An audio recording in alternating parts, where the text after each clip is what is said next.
बराଳ बालुंकेश्वर जहां विभूति सेवन पर झीटी किछि क्षण हो जाइथिला पुओ। तेबे कौन यार रहस्य?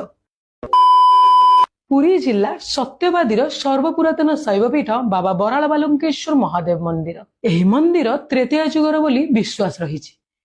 इतिहास कहे जेतेबेले प्रभु रामचंद्र वनवास रे थिले से भृगुमुनि आश्रम रे रही भार्गवी नदीर तटरू बाली आनी से शिवलिंग निर्माण करी पूजा करथिले। सेही लिंग आज बराळ बालुंकेश्वर नाम रे विश्वविख्यात।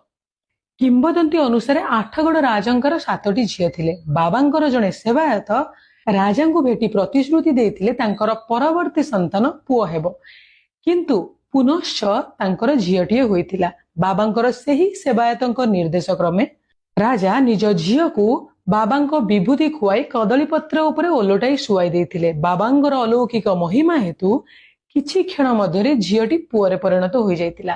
सेबेठारु ही लोकमानंकर अगाध विश्वास भरोसा रहिछि कि जेउ मानंकर कोनोसी संतान हेउ नथाय बा बंध्या दोष थिले एठाकु आसी मानसिक कले बाबा तांकर कोळ पूर्ण करिता।